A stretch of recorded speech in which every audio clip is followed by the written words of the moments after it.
गुरु प्यारी साध संगत जी, प्यार से कहना धन निरंकार जी।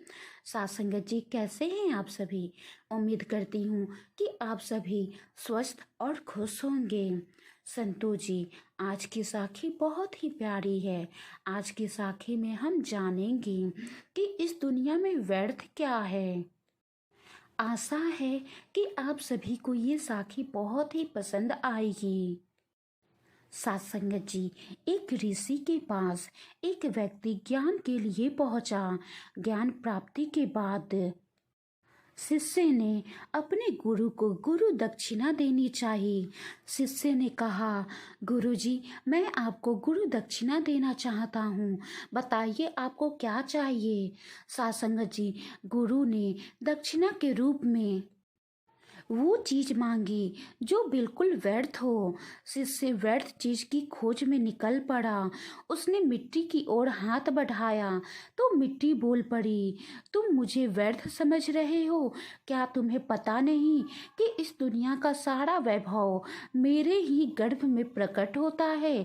ये विविध वनस्पतियाँ, ये रूप, रस और गंध सब कहाँ से आते हैं? संतो जी, शिष्य मिट्टी की बातों को सुनकर व्यर्थ चीजों की तलाश में आगे बढ़ गया।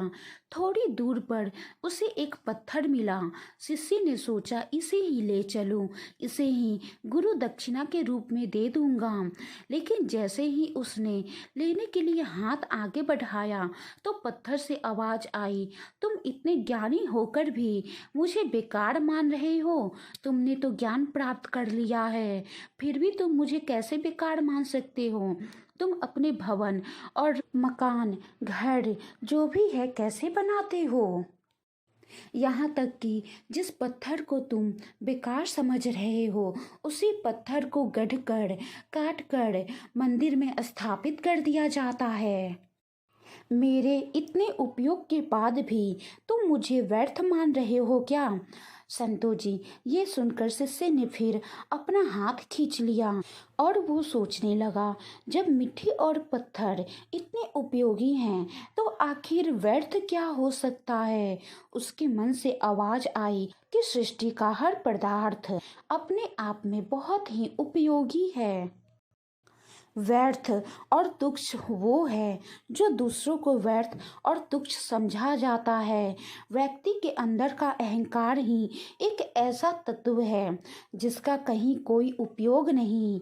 वो गुरु के पास लौट गया और शिष्य गुरु के पैरों में गिर पड़ा और कहने लगा, गुरुदेव, मैंने बहुत ही खोज किया कि व्यर्थ क्या है, लेकिन मेरे खोज करने के बाद मुझे यही पता चला कि दुनिया में कोई भी चीज़ व्यर्थ नहीं है। अगर जो व्यर्थ है वो और कहीं नहीं, हमारे अंदर ही है, और वो अहंकार है।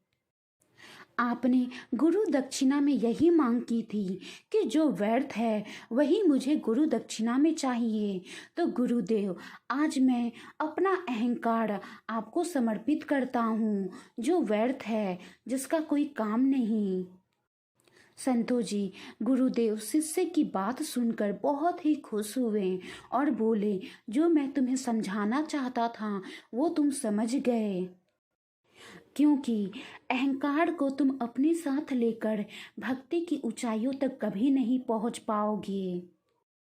ज्ञान लेने के बाद भी अगर तुम्हारे अंदर अहंकार रहा तो वो ज्ञान भी लुप्त हो जाएगा। इसलिए व्यर्थ और कुछ नहीं, अहंकार ही है। संतो जी, जहाँ अहंकार रहता है वहाँ निरंकार नहीं रहता है, और अहंकार के रहते हुए हम भक्ति की ऊंचाइयों तक कैसे पहुँच सकते हैं? और ब्रह्म ज्ञान लेने के बाद भी अगर हमारे अंदर अहंकार है तो ये ब्रह्म ज्ञान कभी भी लुप्त हो सकता है। इसीलिए ये अहंकार जो है व्यर्थ है, जिसका कोई काम नहीं। संतो जी, हरदेव वाणी में भी बाबा जी ने फरमाया है, अहंकार है जहाँ वहाँ ये रह सकता निरंकार नहीं। जिसको चाहो उसे बसा लो, एक है मन दो चार नहीं। अहंकार को बस जाता है मन रावण हो जाता है। निरंकार जो बस जाता है मन पावन हो जाता है। अहंकार के बस जाने से मन में दुर्गुण आते हैं, निरंकार के बस जाने से मन में सद्गुण आते हैं। अहंकार को जो अपनाए सदा उसे धिक्कार मिले, निरंकार को जो अपनाए आदर और सत्कार मिले। अहंकार को अपनाएगा जन्म मरण में जाएगा, निरंकार को अपनाएगा मुक्ति का पद पाएगा। अहंकार को छोड़ दे बंदे, मन में ये निरंकार बसा, कहे हरदेव उजले मुख से, हरि की तू दरगाह में जा। संतो जी, वाणी में कोई त्रुटि हो तो बख्श लेना जी, प्यार से कहना। धन निरंकार जी।